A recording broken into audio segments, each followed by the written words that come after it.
Oi, oi, alright, how's it going? I'm Grant, you're you, this is Doodle Review, coming through with a new album to give a spin and tell you if I like it or not, really.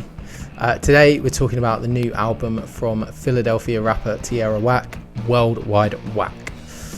I can't talk about any new Tierra Whack project without first, of course, making reference to Whack World, the mixtape and visual album that launched this artist's career to widespread acclaim in 2018. For those that don't know, Whack World was a collection of 15 one-minute songs with an accompanying video featuring, at the time, relative unknown Tierra Whack's unique blend of creative wordplay, charismatic delivery, and a blend of innocent, childlike imagination and humour juxtaposed with a kind of like mature, raw adult vulnerability, all packed up in a bubblegum pop, rap and R&B aesthetic.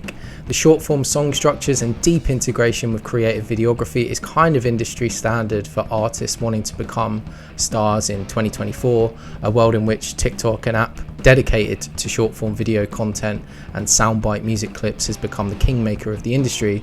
But back in 2018, TikTok was still in its infancy and still kind of dedicated to lip sync content, and Instagram thought the way to go with video content was IGTV. Do you remember that? The platform's supposed YouTube competitor.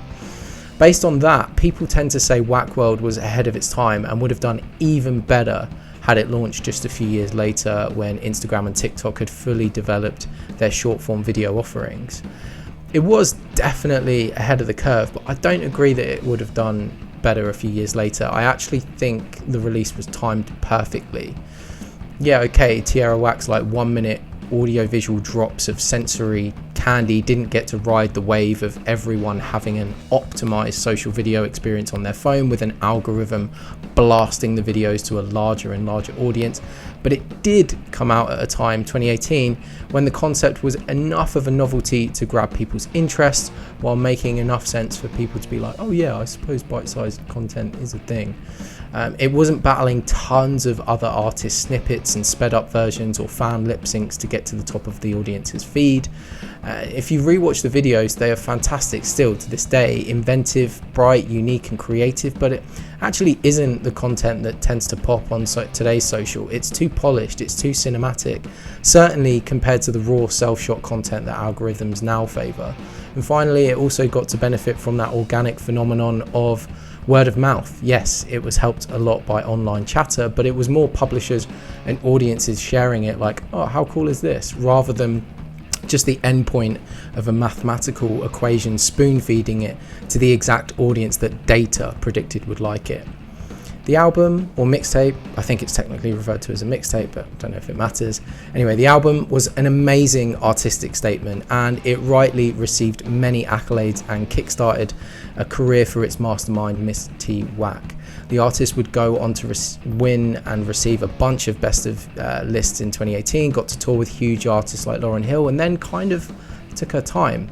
I hesitate to say Whack stepped back or took a break, but over the time between 2018 and this year, instead of kind of jumping headlong into a follow-up album, she hopped on some features, released some singles, put out a couple of EPs.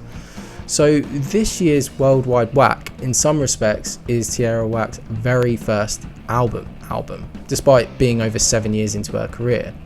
What's most interesting about this debut album is what traits it chooses to keep from the famous mixtape, what traits it looks to expand, and what are ditched entirely. Worldwide Whack rightly doesn't fix every song to a 1 minute runtime, nor does it look to kind of offer any shiny new gimmicks. That was a cool creative way for Tierra to announce herself creatively, but any further kind of kitschy tricks would probably detract from her genuine talent and just turn her into a novelty act. The highly stylized and creative imagery that has become synonymous with Tierra Whack from Whack World and the work after certainly does remain though.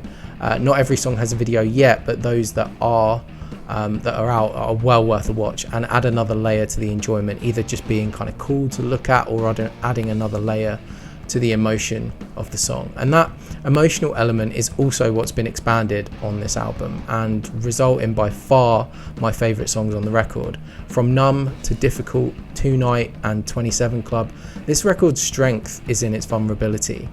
Numb is the very first track that reveals this aspect of the album, with its reversed guitar loop creating a feeling of warped detachment to match that exact lyrical theme.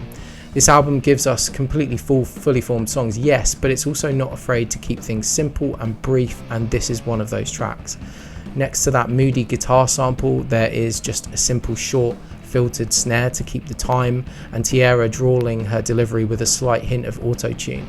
It's actually such a perfect distillation of worrying emotional blankness.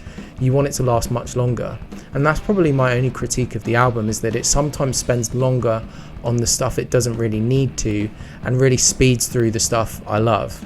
Tierra's playful, quirky side really suited the 1-minute songs, but sometimes in this traditional format those tracks become a little less endearing and don't always make use of the expanded runtime, like Movies and Imaginary Friends.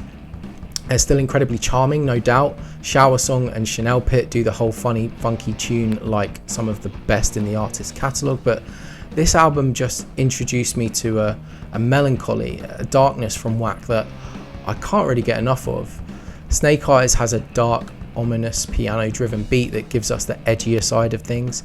It also has some of Tierra's most enjoyable flows, and 27 Club ends the album with a stunningly beautiful and heart-wrenching exploration of what it's like to be someone with suicidal thoughts. Just thinking of the track's dreamlike music box piano is enough to make me well up a little bit, because, and that's before the lyrics hit, the melody is just so hopeless, but at the same time incredibly cathartic in that weird way that music can do. It would be sad if it wasn't just such a beautiful piece of music. It seems silly to say that not every track resonates as deeply with me as 27 Club, because very few songs in music actually hit that way, but there are a few tracks I'm lukewarm on, like Invitation and Accessible. But overall, this is a great album from an artist whose work continues to be a joy to immerse yourself in at a visual, lyrical and musical level. I'm going to call this one a 7/7 and knock it on the head. That's what I think, but what about you? Tell me how you feel in the comments below. Look out for that subscribe button, I'm sure it's kicking about somewhere. There's also videos linked in the description below that I think you might enjoy. Subscribe, share some thoughts, show some love, or just, hurt some abuse in the comments, and I'll see you in the next video. Cheers, mate. Bye.